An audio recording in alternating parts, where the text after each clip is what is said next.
life, it is what it is, but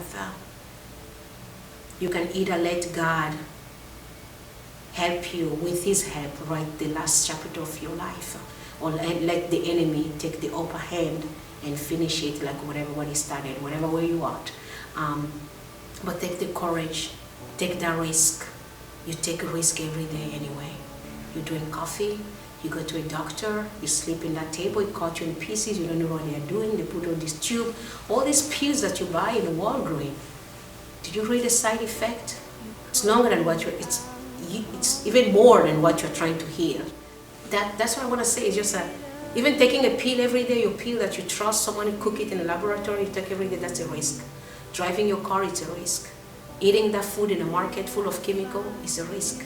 Someone do something in fast food, you walk there and just give it or drink it, you don't even need to spit on it, that's a risk.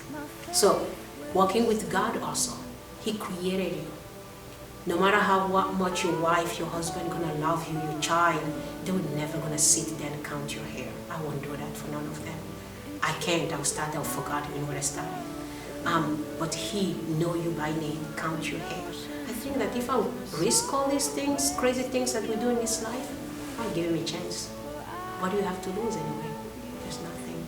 So, just like Peter, when Jesus called him, of course we have to be called also. Don't just jump out of your boat and start swimming on your own. You drown. But when he called you, don't look at the wave, don't look at the wind, don't look at the water, how dark, how deep, how scary it is. But you have to take the courage to remove your eyes on circumstances, on situation, on the deep water, the dark water, the sharks, whatever what is inside the water, and focus on who called you. Because who called you has the power to make that water to become a pavement, a solid ground you can walk on. It's time for us Christians to decide to believe, to trust, or to not trust. He never changed, he never left, he never even twisted himself, he's still the same. Why we are not seeing what our ancestors saw? Because we somehow forgot our first love. So it's time for us to go back in the beginning. Go back to where our ancestors started. Daniel, Moses, Abraham, middle of nowhere, park with his children and just start walking. With his wife, start walking. The same thing, Daniel defeat the entire empire, saying that I will stand by my God, put me on the fire, and they did. He was having conversation. You know why? Because he didn't look at the fire, he looked at who was with him. And that who was with him, when you stand by him, he will never let you down. We can let him down, he never let us down.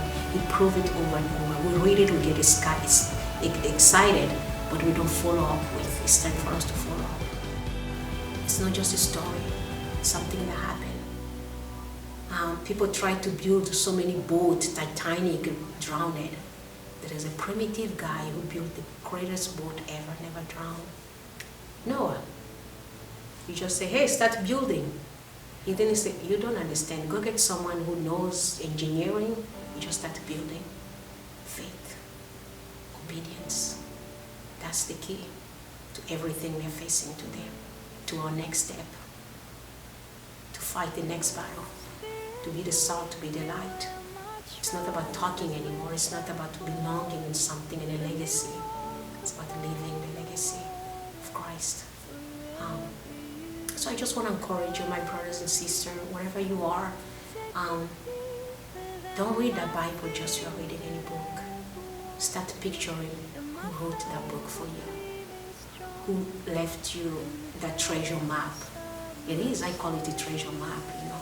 Like I'm hunting, I'm going to the ocean or something. So, and you won't read it again the same way you have been reading it. When you start picturing what happened, who did, who is trying to say something. The way I see it is the only thing worth trying. Everything else is disappearing. Even your beautiful body, one day will left you. That one is still stays. You know what?